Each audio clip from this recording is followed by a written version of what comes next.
A statistician can have his head in an oven and his feet in ice, and he will say that on average, he feels fine.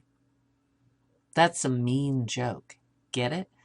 You might get both jokes after this lesson. So we're going to look at describing distributions numerically. So I'm going to go ahead and take a look at some data.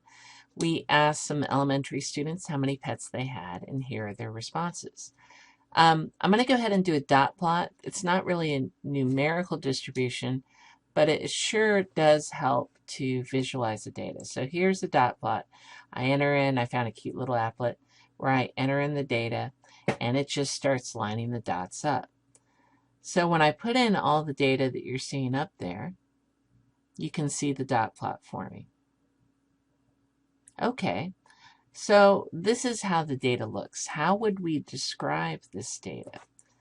Well, we could look at where is the center. If you're looking at this, how could you say where the center is?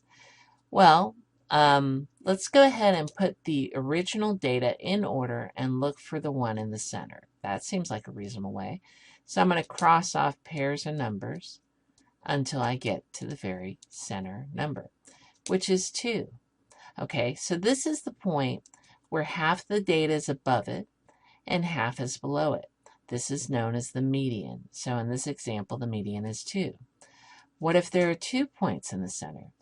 Well, if there are, go ahead and find the number that's halfway between them. And if they're the same number, then it's no big deal. If you have 2 2's, for example, if I had an extra 2 here, then it would still be 2. If I had an extra 3 here, it'd be halfway between 2 and 3. So now I want you to try it. We're going to roll 2 die 10 times with these outcomes and go ahead and determine the median. Hopefully your answer is 8.5. So you can pause it if you need to work here. And I'm moving on. Is there another way to describe the center? Well, we looked at kind of just putting everything in order. Maybe we could use the same method we used to calculate your grades, which is take the average. And how do we do that? We add up the values and divide by the number by n. So in this case, we would add up all those points, divide by 15, and get 3. In statistics, we call it the mean. All right, and it's not just because some people think statistics are mean teachers. We call it the mean, and it is the same as the average. And on your formula chart, this is what you're going to see. X bar equals, and this funny looking thing here is called sigma, which means sum of or add all of these up. These are the individual data points. So this is X bar, or the mean, equals at the sum of the data points, add them all up, and then divide by however many data points we have. So go ahead and you can pause this and see if you can find that the mean for this set of data that we had before for the 10 die rolls is 7.8. Now, we just looked at both centers. Shouldn't they be the same?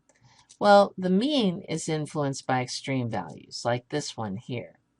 So you could say that this one student with 9 pets is definitely bringing up the statistic. The median, on the other hand, is resistant to extreme values. It's just saying how many are on the left and how many are on the right.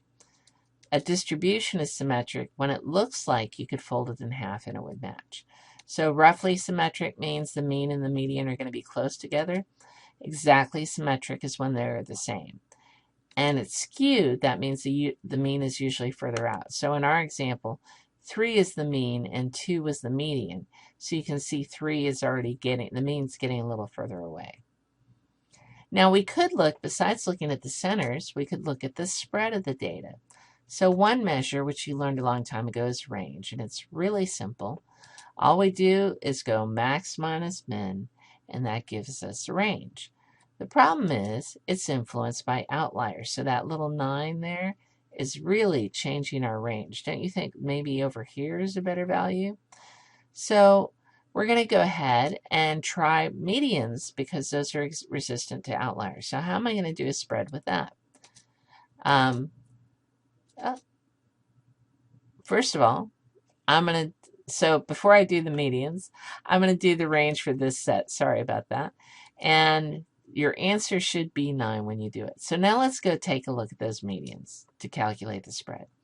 And the other way to measure this is called quartiles. The lower quartile, Q1, is the median of the bottom half of the data. The upper quartile is the median of the top half of the data. And if there are an odd number of values, you're actually going to repeat the median. So let's bring back the example we were working on. So here, I went ahead and put these two 2's in red because originally I had 15 data points, but I want to have the same number for the lower set as I have for the upper set. So if I don't repeat that number, I'm going to have less for one of these. So I have 0, 1, 1, 2. So there are 8 data points in the lower data set and 8 data points in the upper data set. If I look at the points halfway between for this lower set right here, it would be these two 2's, which just happen to match. So we're going to call this the lower quartile, or Q1. And then the one that's halfway in the upper data set is 4. So that's the upper quartile, or Q3. So Q1 is 2 and Q3 is 4, which does make it interesting because one of the quartiles is the same as the median, and that can happen. Okay, so the main reason we do quartiles is so we can calculate the IQR, or interquartile range, and all you do is subtract Q3 minus Q1. In this case, we get 4 minus 2 is 2, so our interquartile range is 2. So go ahead and try it, and you're going to do it with the same die, and you should get answers of 6 for Q1, 10 for Q3, and your interquartile range is 4. So basically, we've learned to generate the 5-number summary, which is the mean, the median, quartile 1, or the lower quartile, quartile 3, or the upper quartile, and the interquartile range. So you can go ahead and try.